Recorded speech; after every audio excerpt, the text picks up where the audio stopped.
So, Bleacher Report just put out their article of they got next Luka Doncic, Zion Williamson, the NBA's top 25 under 25. I'm actually a little bit late to this, a couple days late. But yeah, we're going to be reacting to their top 25 under 25. Like always, I will leave a link to this article in the description below. And I'm excited because, hey, if you guys get maybe 500 likes on this video, I'll go ahead and make my top 25 under 25 list. So yeah, make sure you drop a like on this video if you want to see that, and let me know in the comments what you agree with, disagree with on this list. I'll be saying if I disagree or I agree with any of these. It's Bleacher Report. You know it might be controversial. Shout out to Grant Hughes for making this article though. As somebody who's made lists and has gotten a lot of criticism on those lists or from time to time, I know how tough this is, right? It's very tough to really come up with a perfect list. It's just impossible to do, and there will always be somebody that has a problem with it. But I'm just going to give my constructive criticism, maybe what I would do differently, but not really shit on the list like most people would do. So,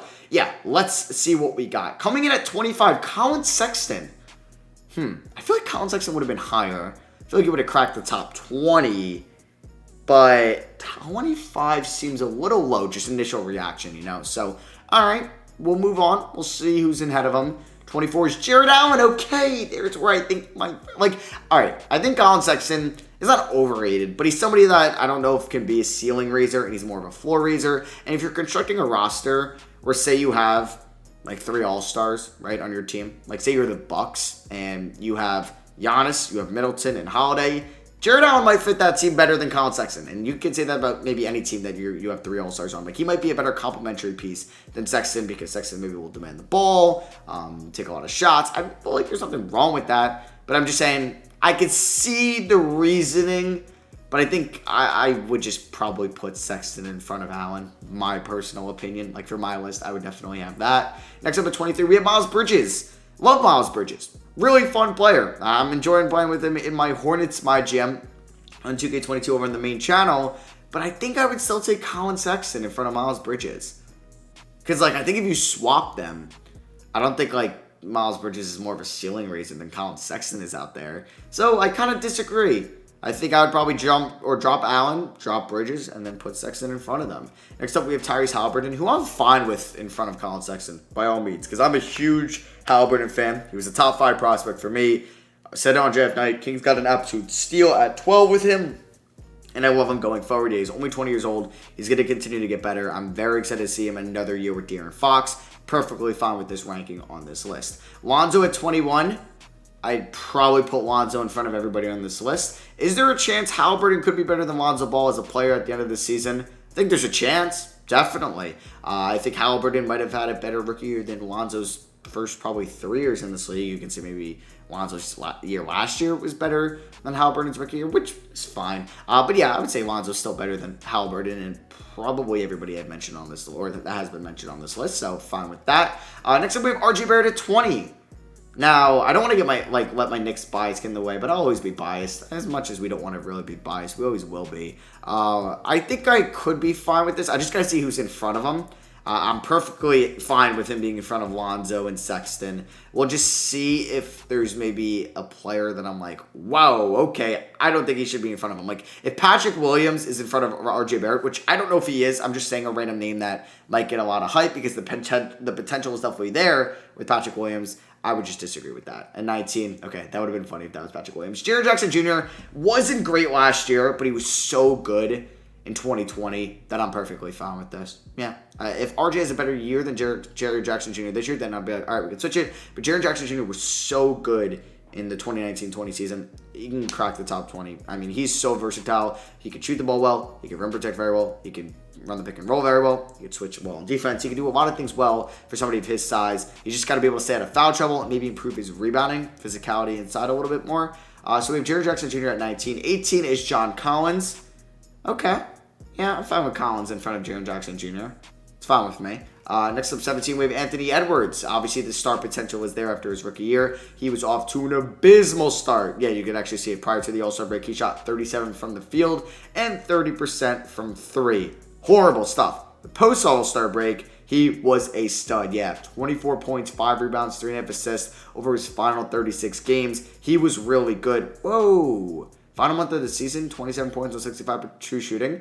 Yeah, really good year. Actually, 17 kind of seems low for Anthony Edwards. I feel like I'm perfectly fine with him being in front of everybody on this list.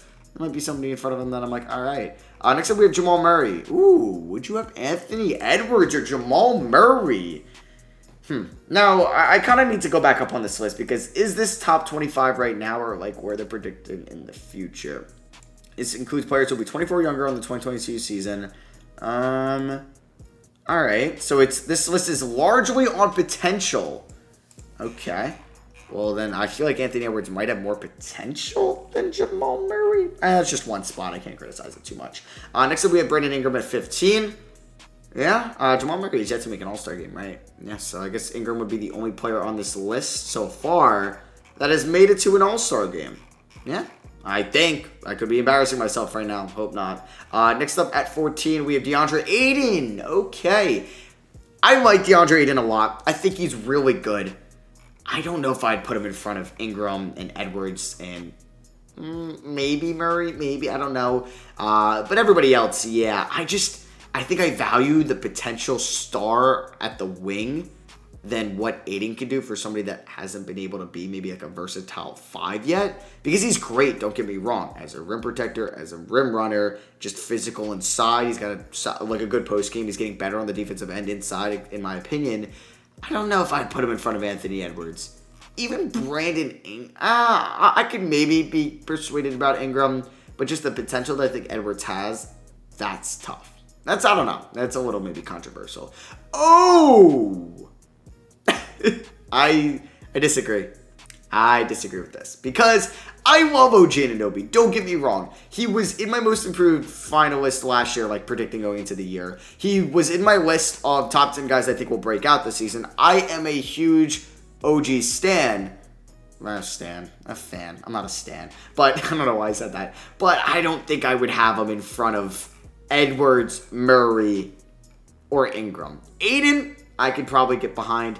Ingram is tough. Murray's tough. Edwards is exceptionally tough. Like, I don't even know. Like, Jesus, because RJ. Like, OG and RJ would be a comparison. Or OG and Triple J. I think OG's a little high. I love him. Don't get me wrong. He should definitely be on this list. 13 seems a little high. 12, De'Aaron Fox. One of the more underrated players in the NBA. Doesn't get as much respect and recognition because of the city he plays in and the market he's in. But De'Aaron Fox, I think, is a better player than Jamal Murray. They're close. I mean, you can really go either or. I'm just surprised he has Fox. I feel like Edwards might be low if we're going up potential. 11, we have Michael Porter Jr. Yeah, he's my most improved player pick this year. I think there's a good chance he averages over 20 points per game. He is insanely efficient. He's one of the nicest jump shots in basketball. I could be down with 11. I think I would still take him over Ayton. Or not still, but I would take him over Ayton in a redraft. So, 10, who do we got? Jalen Brown. 10 seems low. But I know, like, obviously there's a bunch of names that are popping in my mind. So, we'll see who's in front of him. But, yeah, Jalen Brown should be in front of everybody we have mentioned on this list. 9, Ja. Ooh. I think I'd take Jalen Brown over Ja Morant. Yeah, I think I would.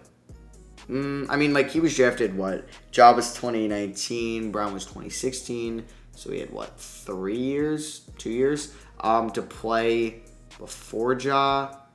So I guess, yeah, maybe Ja's, like, I don't know. That's tough. I mean, they're only one spot apart, so, like, I'm sure it could just be either or. I think I would give the slight edge to Jalen Brown, but I'm fine with Ja there. Next up, we have LaMelo at 8. Okay, so this is where my problem is. It's not really a problem, but this is obviously a potential pick because he is not better than Ja right now. He is not better than Jalen Brown right now. He is probably not better than a lot of these players. Actually, probably almost every player we have mentioned, maybe, right now. Like most of the players we have mentioned so far. Yeah, most of them. Not all of them. Like I would say he's better than Bridges, Allen, Sexton. I don't know. But, like, you know what I mean. But I don't know. Potential, that's why you're going to have LaMelo that high. So then why is Edwards at 17? Why is OG at 13? I don't know. That just seems a little fishy, not being very consistent with your rankings. Who created this? Was it Grant Hughes? I don't want to call him by the wrong name. Grant Hughes. Being a little bit inconsistent. I don't know how I feel about that. Next up at 7, we have Shea. Okay, I'm fine with that. It's a funny picture they picked. Okay. 6, 7, Booker. Yeah, Booker should be in front of everybody so far. Bam! Yeah, I'm taking Booker over Bam. What? What is that? What? What? No, absolutely not. No. I mean, Booker's younger, or no, they're the same age. Aiden was drafted in 2017, Booker in 2015. Bam is somebody that will never be a number one option on a championship team. And Devin Booker was just on one that went to the finals. I mean, obviously, maybe the teams were constructed a little bit different. But, like, one can create their own shot, one can't. I mean, Bam's great, don't get me wrong. And I'm fine with him being in the top 10. 5, though? Seems a little high. Zion at 4. Cool with me. Yeah, I'm just surprised Booker was at 6. 3 is Trae Young. I feel like a lot of people last year around this time would have been like, hell no. But after those playoffs, gotta put him there. So, yeah, I guess number 2 is going to be Jason Tatum, right? And number 1 is going to be Luka Doncic, who I would have immediately. Yeah, so that's a pretty good top 4. I think I would put Booker in front of Bam. I guess Mitchell might be 25. Shea, yeah, LaMelo was like high, but if you're going up potential, then I'm fine with that. But then Edwards shouldn't be that low. Maybe Brown's a tad bit low. OG's high. Aiden maybe a tad bit high. Like I said, Edwards is low. And then really from 25 to 18, I was cool with. So yeah, that is going to be for me. I hope you guys did enjoy. Drop a like if you did. Let me know what you guys think down below. And also, do you want me to make my own top 25, under 25 list? Please let me know. I love you guys, and I'll catch you on the next one.